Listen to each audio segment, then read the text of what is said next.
Shri NV Balakrishnan, നമ്മുടെ ശിക്ഷ പരിഷ്കരണപരമാണ്, ഒരാളെ നശിപ്പിക്കാനല്ല. ജയിലുകൾ ആളുകളെ സംസ്കരിച്ച് ക്രിമിനലുകളെ നല്ലവരാക്കി പുറത്തിറക്കുന്ന ഇടങ്ങളാണ് എന്നൊക്കെയാണ് സങ്കല്പം. പക്ഷേ ഈ കൊട്ടി സുനി എന്നുള്ള ക്രിമിനൽ ഒരു ഘട്ടത്തിലും സംസ്കരിക്കപ്പെട്ടതായി തോന്നിയിട്ടില്ല എന്ന് മാത്രമല്ല, അയാൾ പുറത്തിറങ്ങുമ്പോഴൊക്കെ കുറ്റകൃത്യങ്ങളിൽ ഏർപ്പെടുന്നതായി, നിയമവിരുദ്ധ പ്രവർത്തനങ്ങളിൽ ഏർപ്പെടുന്നതായാണ് ഇതുവരെയുള്ള ചരിത്രം. അതുകൊണ്ട് 6 വർഷം തടവിൽ പരോളില്ലാതെ കഴിഞ്ഞ ഒരാളുടെ മനുഷ്യാവകാശം അംഗീകരിക്കപ്പെടുന്നതാണ് ഇത് എന്ന് നമുക്ക് കാണാൻ കഴിയുമോ?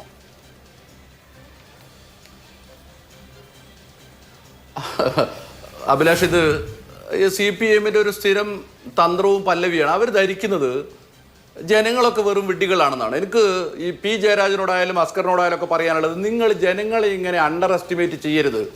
അവർ യാതൊരു ധാരണയും ഇല്ലാത്ത, നിങ്ങൾ പറയുന്ന എന്ത് അസംബന്ധവും വിഴുങ്ങുന്നവരാണ് എന്ന നിലയിൽ അവരോട് ഒരു ഇടതുപക്ഷ രാഷ്ട്രീയ പാർട്ടിയുടെ ലേബലിൽ സംസാരിച്ചുകൊണ്ടിരിക്കുക എന്ന് പറഞ്ഞാൽ അത് എത്രമാത്രം അധപ്പതിച്ചൊരു നടപടിയാണ് നിങ്ങൾ ആലോചിച്ച് നോക്കുന്നുണ്ടോ? അസ്കർ ഉൾപ്പെടെയുള്ളവർ പറയുന്നു ഇയാളുടെ മനുഷ്യാവകാശത്തെക്കുറിച്ച്. നിങ്ങൾക്കറിയാമോ, 12 കേസിൽ, അതായത് നമ്മുടെ നാട്ടിലെ ഒരു സാധാരണ മനുഷ്യൻ ജീവിതത്തിൽ എപ്പോഴെങ്കിലും 12 കേസിൽ പ്രതിയായിട്ടുണ്ടാകുമോ? ഇത് TP വധക്കേസിൽ ശിക്ഷിക്കപ്പെട്ടതിന് ശേഷം, അതിനു മുമ്പുള്ളത് എത്രയോ നമുക്ക് അറിഞ്ഞുകൂടാ. TP വധക്കേസിൽ ഇതുപോലെ ഇത്രയും നിഷ്ഠൂരമായ ഒരു കൊലപാതകം നടത്തിയ കേസിൽ ശിക്ഷിക്കപ്പെട്ട് ജയിലിൽ കഴിയുന്ന ഒരാൾ ഈ പീരീഡിനിടയിൽ 12 കേസുകൾക്കകത്ത് പ്രതിയായി. അതും എന്തൊക്കെയാണ്? അതൊക്കെ വെറും കേട്ടുകേൾവിയാണെന്നാണ് അസ്കറിനെ പോലുള്ള ഒരു വക്കീൽ പറയുന്നത്. നിങ്ങളൊന്ന് ആലോചിച്ച് നോക്ക്. ഇതുപോലെ ഒരു ചാനലിൽ വന്നിരുന്ന് ജനങ്ങളോട് ഇതുപോലുള്ള അസംബന്ധങ്ങൾ വിളിച്ചു പറഞ്ഞാൽ എന്താണ്? കേരളത്തിൽ ഇടതുപക്ഷ ജനാധിപത്യ മുന്നണി സർക്കാരിന്റെ പിണറായി വിജയൻ ആഭ്യന്തര വകുപ്പ് കൈകാര്യം ചെയ്യുമ്പോൾ അദ്ദേഹത്തിന്റെ പോലീസ് ചാർജ് ചെയ്തിട്ടുള്ള കേസുകളാണിത്. ഈ സ്വർണം പൊട്ടിക്കൽ ഉൾപ്പെടെ, അതുപോലെ ജയിലിനകത്ത് കലാപുണ്ടാക്കൽ, സഹതടവുകാരായി സംഘർഷം ഉണ്ടാക്കൽ, അങ്ങനെ തുടങ്ങിയിട്ട് മൊബൈൽ ഫോൺ, ഇങ്ങനെ തുടങ്ങിയിട്ട് എന്തൊക്കെയാണോ ഒരു ജയിലിൽ നീ പറയുന്ന മനുഷ്യനെ പരിഷ്കരിക്കുന്നതിന് വേണ്ടി കൊണ്ടിടുന്നു എന്ന് പറയുന്ന ജയിലിനകത്ത് ചെയ്യാൻ പാടില്ലാത്തത്, ആ കാര്യങ്ങളൊക്കെ തുടർച്ചയായി ചെയ്തുകൊണ്ടിരിക്കുകയും, ഭൂമിയിലെ എല്ലാവർക്കും അറിയാം കൊടി സുനിയെ പോലെ ഒരു മനുഷ്യനെ ഇനി ഇതുപോലെ പരാൾ കൊടുത്തൊന്നും നന്നാക്കാൻ പറ്റില്ല, എല്ലാവർക്കും അറിയാം. എന്നിട്ട് അങ്ങനത്തെ ഒരാൾക്ക് പരോൾ കൊടുക്കും. നോക്കൂ, പരോൾ കൊടുക്കുന്നതുമായി ബന്ധപ്പെട്ട് KK രമ ഇവിടെ സൂചിപ്പിച്ചു, പരോൾ കൊടുക്കുന്നതിന് ആവശ്യമായ സംവിധാനങ്ങളുണ്ട്. അതൊന്നും പാലിച്ചില്ലല്ലോ. അതൊന്നും പാലിച്ചില്ല. ഈ പറയുന്ന വെൽഫെയർ ഓഫീസറുടെയോ അല്ലെങ്കിൽ അതുപോലെ ലോക്കൽ പോലീസിന്റെയോ റിപ്പോർട്ടൊന്നും സ്വീകരിച്ചില്ല.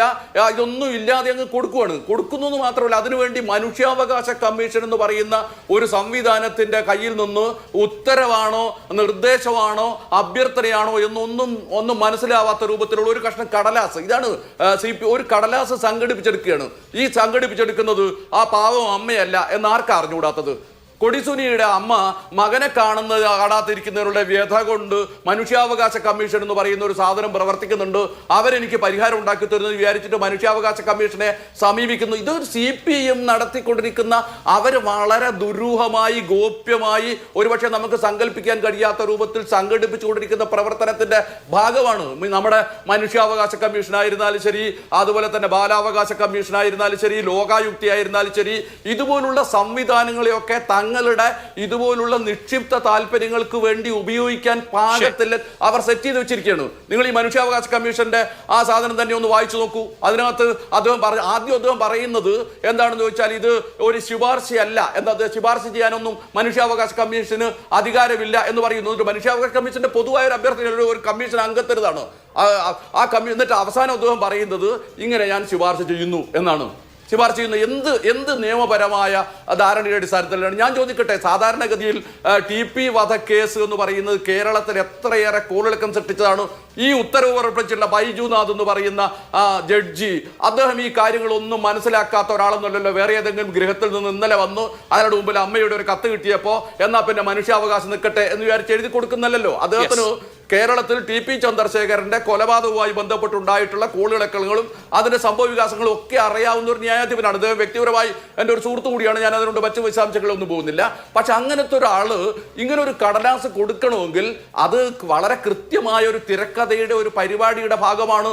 അത് CPM തയ്യാറാക്കുന്നതാണ് എന്ന് ആർക്കാ മനസ്സിലാവാത്തത്? ഇത് CPM നിരന്തരമായി ചെയ്തുകൊണ്ടിരിക്കുന്നതാണ്. ഒരുപക്ഷെ നമ്മൾ മനസ്സിലാക്കേണ്ട ഒരു പ്രശ്നം, CPM എന്ന് പറയുന്ന ഒരു രാഷ്ട്രീയ പാർട്ടി ഇതൊക്കെ ഇഷ്ടപ്പെട്ടിട്ട് ചെയ്യുകയാണെന്ന് ഞാൻ കരുതുന്നില്ല. P. ജയരാജൻ ഇന്ന് ഇറക്കിയിട്ടുള്ള പോസ്റ്റ് വായിച്ചു നോക്കിയാൽ നമുക്കറിയാം. അതുപോലെ P. ജയരാജന്റെ പോസ്റ്റുകളുടെ മറ്റു വിവരങ്ങൾ വായിച്ചാൽ ഇതൊക്കെ അവർ ഇഷ്ടപ്പെട്ട് സന്തോഷപൂർവ്വം അങ്ങനെ ആത്മാർത്ഥമായി വിചാരിച്ച് ചെയ്യുന്ന കാര്യങ്ങളല്ല. CPM എന്ന് പറയുന്ന പാർട്ടി ചെന്നുപെട്ടിട്ടുള്ള അതായത് ക്രിമിനലുകൾക്ക് ഗാങ്സ്റ്റർ സ്റ്റേറ്റ് എന്ന് പറയുന്ന ഒരു അവസ്ഥയിലേക്ക് നമ്മുടെ സംസ്ഥാനത്തെ കഴിഞ്ഞ കുറെ വർഷങ്ങളായി അവർ നടത്തിയ പ്രവർത്തനത്തിന്റെ ഭാഗമായി ചെന്നെത്തി കഴിഞ്ഞിരിക്കുകയാണ്. അവരെ പ്രതിരോധിക്കാൻ ഇവർക്ക് പറ്റില്ല. കൊടിസുനിക്കെതിരായ ഒരു നിലപാട് സ്വീകരിക്കാൻ കേരളത്തിലെ ആഭ്യന്തര വകുപ്പിന് പറ്റില്ല. അങ്ങനെ വന്നാൽ ഈ പാർട്ടി പിരിച്ചുവിട്ടു പോവല്ലാതെ മാർഗമില്ലാത്ത രൂപത്തിൽ ഈ കൊടിസുനി ഉൾപ്പെടെയുള്ള ആളുകൾ കഴിഞ്ഞ കാലങ്ങളിൽ ചെയ്തിട്ടുള്ള കാര്യങ്ങളൊക്കെ പുറത്തു വരും. അതുകൊണ്ടാണ് ഇവർക്ക് ജയിലിൽ ചെന്നിട്ട് കെ രാധാകൃഷ്ണൻ ഉൾപ്പെടെയുള്ള ആളുകൾക്ക് ജയിലിൽ പോയി ഇവരെ കണ്ട് സമാധാനിപ്പിക്കേണ്ടി വരുന്നത്, ഒതുക്കി ഇരുത്തേണ്ടി വരുന്നത്, അവർക്ക് ചെയ്യാവുന്ന കാര്യങ്ങളൊക്കെ ചെയ്തു കൊടുക്കേണ്ടത്. നാട്ടുകാർ എന്തൊക്കെ പറഞ്ഞാലും കൊടിസുനി ഒരു മാസത്തേക്കെങ്കിലും പുറത്തിറക്കി കൊടുക്കേണ്ടി വരുന്നത് ഈ നിവൃത്തികേട് കൊണ്ടാണ് എന്ന് നമ്മൾ തിരിച്ചറിയേണ്ടതുണ്ട്. നിവൃത്തികേടും ബാധ്യതയും ഒക്കെ ആവുന്നുണ്ടോ? ഞാൻ അങ്ങയിലേക്ക് വരാം.